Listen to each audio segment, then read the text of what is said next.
Hello everyone, this is JJIR once again, and in this video we're going to see a little bit about the new option for Originality Reports in Google Classroom. This is also a new option that's only in beta right now, and therefore, once again, you're going to have to fill out this wonderful form here if you want access for your domain or your school. So this is going to be a little more detailed than the one that you had for rubrics, but basically the same. You have to fill out all the information, and then a few hours or days later, Google will send you an email indicating that you now have this activated in your domain or school. So once that's done, the other thing you have to keep in mind is that Google has a few things that are going to be limited here. The Originality Reports requires Google to scan documents. That takes up a lot of CPU and memory, so therefore they're limiting this unless you're paying for it. So just keep in mind, accounts for Enterprise for Education are about $4 a month for each account that you have in the domain or school.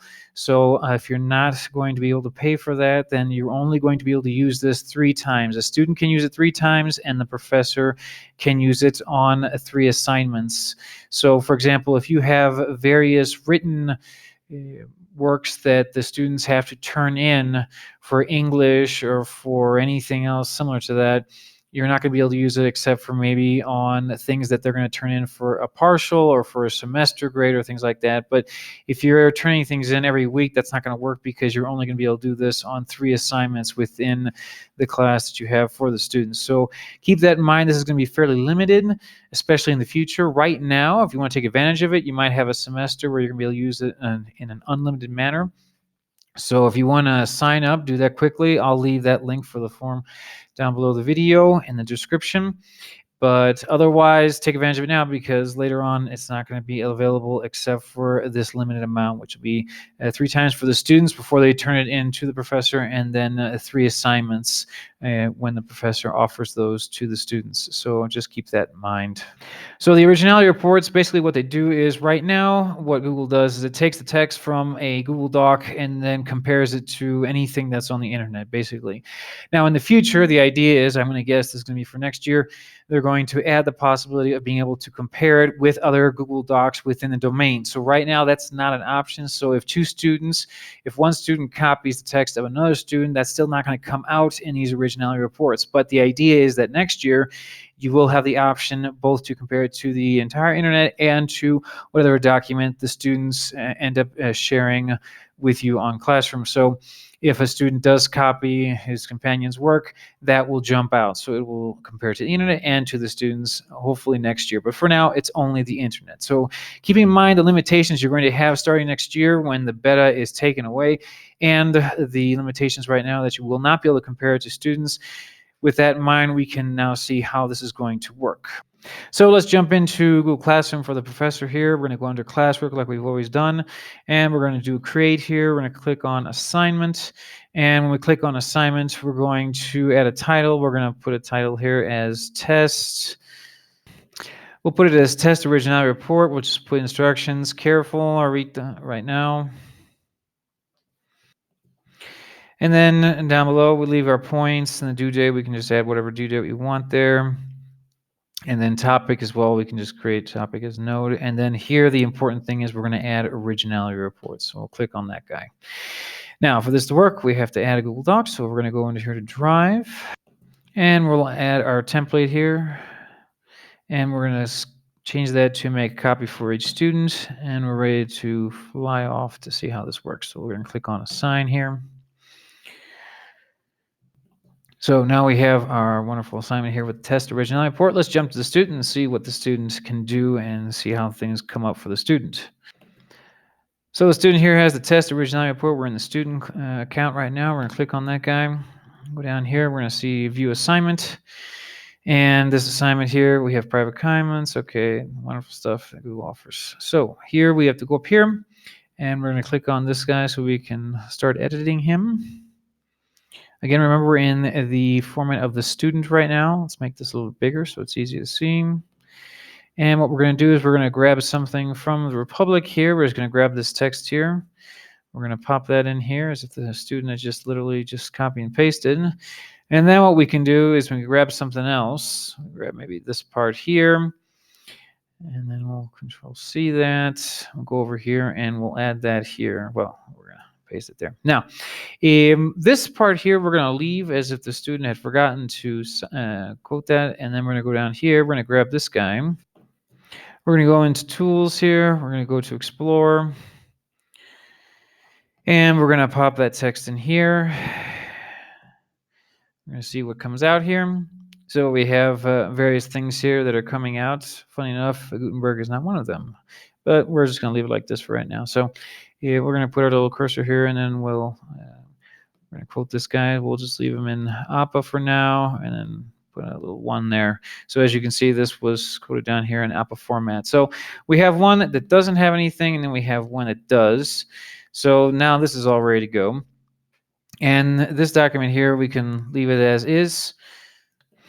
So let's go back into the class here, and we're going to see how this turns out. So we're going to go here to Run under Originality Reports, which comes out here for the students. We're going to click on Run here so they can see. It says 3 out of 3 Originality Report runs available. So the student can only do this 3 times within this document. So the professor can give 3 assignments, and in each of those assignments, the student can run this 3 times. So let's click on Run here to see what happens here. So it's running that now. Again, it mentioned that the student is doing this, and then the professor won't know what the student is doing until the student finally finishes off. So the idea here is that the student finds out that she or he forgot to quote something correctly, and then afterwards what happens is the student can fix that before they turn their assignment into the professor, so they don't lose points because of having forgotten to cite something. So as you can see here, this takes a little bit of time. As I was underlining, it went from 13 to 88 right now we were talking, and that means that this does take time for Google to do this, and that's why they're limiting it so much, because it does take a lot of CPU power, because they're sending this off, they have to do the whole entire analysis, and this was only a document of 2 paragraphs. So you imagine a document that has 35 pages for someone in college or someone in high school. This is going to take a lot longer. So just keep in mind, if you have a document that's fairly long and Google has to start analyzing it, this could take a fair amount of time. This could take up to 10 minutes, 15 minutes. Now, I have no idea because it's still in beta mode, but I'm guessing right now, if you try to put a doctoral thesis in this thing, Google is going to throw out an error, meaning I seriously doubt that Google is going to allow that amount of pages to be scanned. So I haven't found anything yet that says how many pages can be scanned, but I'm pretty sure there must be something somewhere in fine print that's going to mention that you can only have a certain amount of pages. So if it was a thesis paper you were going to check, you're going to be very careful with that, because most likely what you're going to have to do is divide it up and then send it in as sections to Google for this originality report, because I have my serious doubts that it would be able to, if this took a few seconds. Imagine how long it would take it for a doctoral thesis. So just keep that in mind. So after the student does that, and then they can click on View Originality Report here, and that's going to open up, and then it's going to start giving me information here. I'm going to make this a little bit smaller so we can see what's going on. So basically it says 1 flag passage, and it gives you another one down here that says it was quoted. So it analyzes everything. And if you go in here, it says 63 flagged content, 21 cited or quoted content. So 21%, which was this here, which was quoted or cited. And then you have the other part, which was not. So you can see here, so show cited or quoted passages. We can turn that on, and then it will put this in gray, and you can see what was there. But then if we turn it off, then it just leaves it like that. So again, we only have 2 things here, but you can imagine if there were various things like 10 or 20 or 50 things here, this is going to be a little more complex. So just keep that in mind. So it puts this in yellow, and it tells it down here your passage, what the student put in, and then what was found on the internet. And again, this is a fairly common text, so there's various places. So even if this one didn't come out, it come out with something else. So afterwards, the students say, "Whoa, I got to fix this." In here and click on edit, and then go back to the document. This still stays open, and the student can go here and cite this correctly, so that there's no problems here in this case. And then you can see the view report afterwards. So again, remember, the student only has 3 chances of doing that, and that's the end of the story. Now, for the sake of the video, we're going to presuppose the student doesn't do that, and he totally forgets or doesn't even see this. So we're going to leave it like this, and we're just going to turn it in as if it was done like this. So we'll just go over here. And then we're going to click on turn in for the student. So the student says you want to turn this in, and one attachment will be submitted for test originality report. So it's telling the student right now that even if the student ignored it, didn't take into consideration, didn't do the originality report on his or her side, that the professor will do it. So they have to be careful with that. So they're going to turn that in. So after that's turned in, we're going to go to the professor and see what they see.